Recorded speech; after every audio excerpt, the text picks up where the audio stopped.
আসসালামু আলাইকুম রহমতুল্লাহ।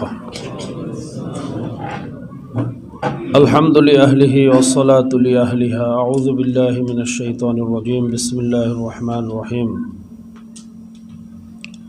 কুনতুম খায়রা উম্মাতিন উখরিজাত লিন-নাস তা'মুরুনা বিল মা'রুফি ওয়া তানহাউনা আনিল মুনকার সাদাকাল্লাহুল মাওলানাল আযীম। এটা দুরূদ শরীফ পড়ি। আল্লাহুম্মা সাল্লি।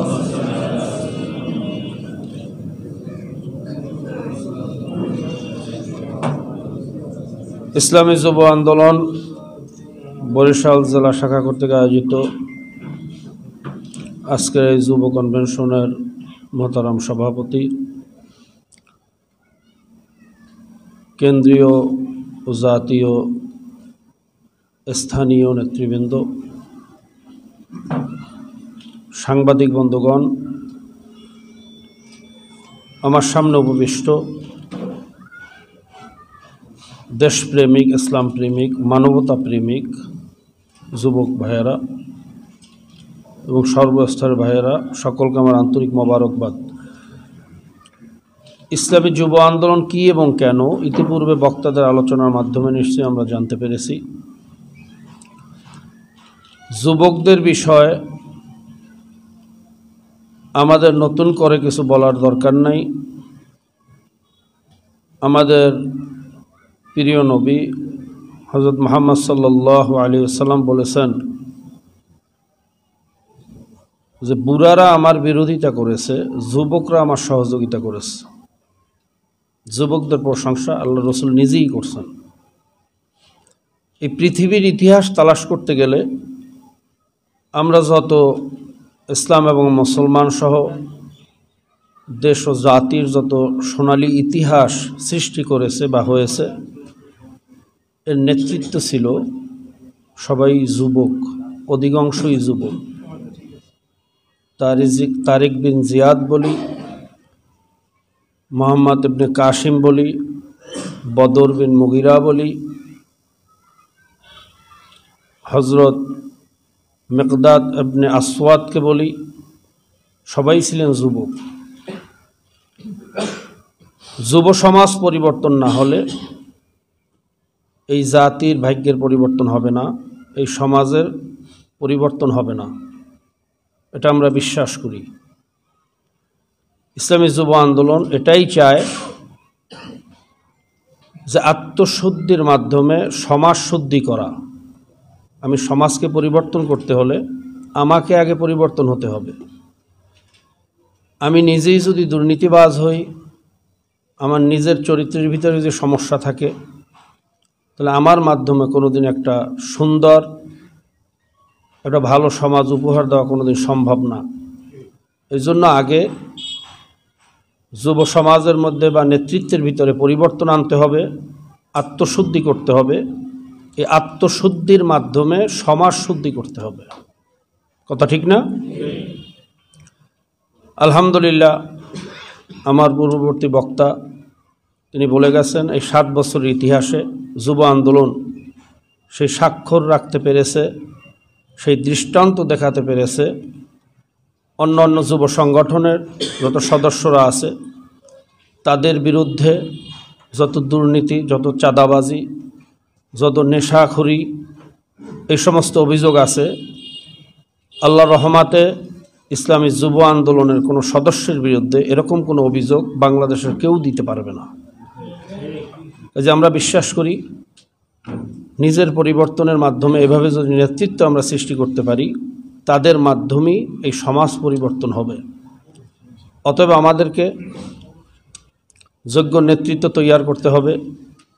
আমি সকলকে অনুরোধ করব, আজকের থেকে নিয়াত করব, প্রত্যেকটা পাড়ায় পাড়ায়, মহল্লায় মহল্লায় আমার যুবক ভাইদেরকে দাওয়াত দিয়ে আমার মুসলমান ভাই সহ, সমাজসেবক সহ, দেশপ্রেমিক, মানবতা প্রেমিক যত মানুষ এদেশে আছে, যুব সমাজ আছে, সবাইকে আমরা দাওয়াতের মাধ্যমে উদ্বুদ্ধ করব, যাতে করে ঐক্যবদ্ধ হয়ে সমাজকে পরিবর্তন করা যায়। যদি আমরা দাওয়াতের মতো দাওয়াত দিতে পারি।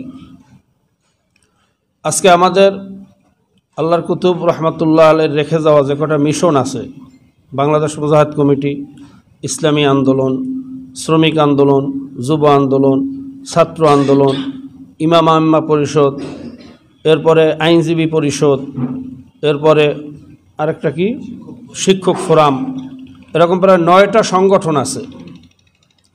এর ভিতরে 6টা সংগঠন সব জায়গায় কাজ করা সম্ভব, যেমন আইনজীবী পরিষদ সব জায়গায় নাই, শিক্ষক ফোরাম মোটামুটি থাকলেও আইম্মা পরিষদ সব জায়গায় করা সম্ভব না। কিন্তু 6টা সংগঠন যে আমাদের আছে, প্রত্যেকটা সংগঠনে যদি 25 জন করে সদস্য হয়, প্রত্যেকটা ইউনিয়ন কমিটির মধ্যে যদি 25 জন করে সদস্য থাকে, প্রায় 150 সদস্য ইউনিয়ন কমিটিতে, কথা ঠিক না? ইউনিয়নের আন্ডারে যদি প্রত্যেকটা ওয়ার্ডে এরকম 6টা কমিটি থাকে, তাহলে 150 আমার দায়িত্বশীল প্রত্যেকটা ওয়ার্ডে থাকবে, কথা ঠিক কিনা? আর দায়িত্বশীল হওয়ার জন্য শর্ত কি? যার কমপক্ষে 20 জন সদস্য থাকবে। যার অন্তত 20 জন সদস্য আছে সে হইল একজন যোগ্য দায়িত্বশীল। 20 জন সদস্য যে কালেকশন করতে পারে না, তাকে আমরা যোগ্য দায়িত্বশীল মনে করি। 20 জন সদস্য যদি এক একজন দায়িত্বশীলের আন্ডারে থাকে, আর একটা ওয়ার্ডের ভিতরে বা ইউনিয়নের ভিতরে যদি 150 আমার দায়িত্বশীল থাকে, তাহলে বলেন বাংলাদেশের অবস্থাটা কি হবে? কি পরিবর্তন করা সম্ভব না? কি সম্ভব কিনা? আর মনে রাখবেন, শুধু সেমিনার, সিম্পোজিয়াম আর বক্তব্যের মাধ্যমে সমাজের পরিবর্তন হবে না। যদি বক্তব্যের মাধ্যমেই হইতো, এই পৃথিবীর ভিতরে সর্বশ্রেষ্ঠ বক্তা হইল জনাবে মুহাম্মদুর রাসূলুল্লাহ সাল্লাল্লাহু আলাইহি ওয়াসাল্লাম, তাহলে তিনিও বক্তব্য দিয়ে সমাজ পরিবর্তন করতেন, সদস্য কালেকশন করতেন না, 2 ওমরের 1 ওমরকে চাইতেন না। যখন আল্লাহ পাক রব্বুল আলামিন 2 ওমরের 1 ওমরকে কবুল করছেন, আল্লাহ রসুল সাল্লাল্লাহু আলাইহি ওয়াসাল্লাম সহ সাহাবায়ে কেরাম ইসলাম প্রকাশ্যে ঘোষণা দিয়েছেন। এর আগে ইসলাম প্রকাশ্যে ঘোষিত হয় নাই। কি কথা ঠিক না? কাজেই আমাদেরকে সদস্য বাড়াতে হবে, অন্তত 1/3 অংশ লাগবে। আমরা বদরের ইতিহাস জানি, যখন আল্লাহ রসুল সাল্লাল্লাহু আলাইহি ওয়াসাল্লাম, কাফেররা যখন তাকে ঘেরাও করে ফেলেছে, 1000-এর উপরে কাফের, আল্লাহ রসুল সাল্লাল্লাহু আলাইহি ওয়াসাল্লামের সাথে দুর্বল কিছু সাহাবী, আল্লাহ রসুল চিন্তায় পড়ে গেছেন। তখন মিকদাদ ইবনে আসওয়াদ রাদিয়াল্লাহু তাআলা আনহু বলছেন, আল্লাহ রসুল আপনি ভয় পেন না, আপনি চিন্তা করবেন না, আমরা আপনার ডানে থাকবো, বামে থাকবো, পিছনে থাকবো, সামনে থাকবো, ইনশাআল্লাহ জীবন থাকতে আপনাকে রেখে আমরা যাব না। তখন আল্লাহ রসুলের সদস্য সংখ্যা ছিল মাত্র 313 জন। এই 313 জন 1000-এর উপরে কাফেরদের বিরুদ্ধে অস্ত্রে শস্ত্রে সজ্জিত, ঢাল তলোয়ারের অভাব নাই, হাতি ঘোড়ার অভাব নাই। আল্লাহ রসুল সাল্লাল্লাহু আলাইহি সাল্লামের তলোয়ার ছিল মাত্র 4টা, ঢাল ছিল মাত্র কয়েকটা, পোশাক ছিল মাত্র এরকম 4-5টা। এই সামান্য রসদ নিয়ে আল্লাহ রসুল মোকাবেলা শুরু করছেন, আল্লাহর উপরে ভরসা করে। আল্লাহ পাক রব্বুল আলামিন বিজয় দান করছেন। কাজে আমরা বিশ্বাস করি, যতদিন পর্যন্ত 1/3 অংশ, অন্তত 1/3 অংশ এই মানুষ এই দেশে ইসলাম না চাবে, এই সমাজের পরিবর্তন না চাবে, ততদিন পর্যন্ত ইসলাম আসবে না। তাতে আমরা হিসাব করে দেখছি, মাত্র 1.5 কোটি ভোটের দরকার। কত কোটি? মুখস্থ করেন, কত কোটি? মাত্র 1.5 কোটি ভোটার যদি ইসলামের পক্ষে থাকে, ক্ষমতা আনতে যাওয়ার প্রয়োজন নাই, ক্ষমতা অটোমেটিক আপনার বাড়িতে চলে আসবে। আর যখন ইসলাম ক্ষমতায় যাবে, এই সমাজ পরিবর্তন হবে, এই মানুষের জাতির ভাগ্যের পরিবর্তন হবে। আরেকটা কথা আমি বলতে চাই, আজান দেশে লম্বা আলোচনা করা যাবে না। আমরা যে পশ্চিমাদেরকে সভ্য সমাজ, পশ্চিমা মিডিয়া সভ্য বলে, আমরাও সভ্য বলতেছি। সভ্যতার মধ্যে কি আছে? তাদের অন্যায় করলে বিচার আছে, এতে আমি একমত 100%, কোনো সন্দেহ নাই। অন্যায় করলে কি আছে? কথা বলেন। কিন্তু অন্য কি আছে?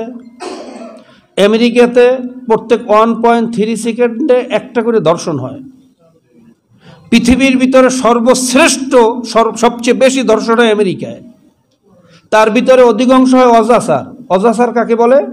নিকট আত্মীয়দের সাথে জেনা ব্যভিচার করা, যেমন ভাই বোনকে ধর্ষণ করা, বাবা মেয়েকে ধর্ষণ করা, মামা ভাগ্নিকে ধর্ষণ করা, এর নাম হলো অজাচার।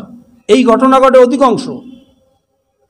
এই ঘটনা যারা ঘটায় তাদেরকে কি সভ্য মানুষ বলা যায়?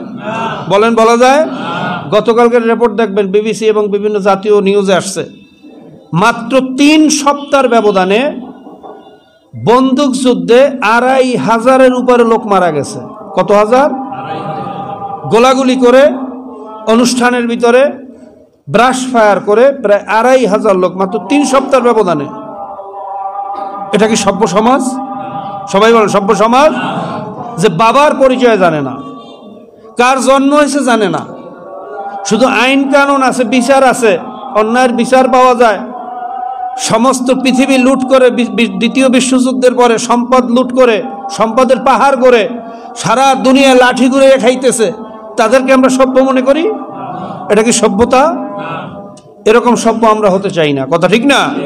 আল্লাহ পাক রব্বুল আলামিন বাস্তবিক অর্থে আমাদেরকে একটা সভ্য সমাজ গঠন করার তৌফিক দান করুক।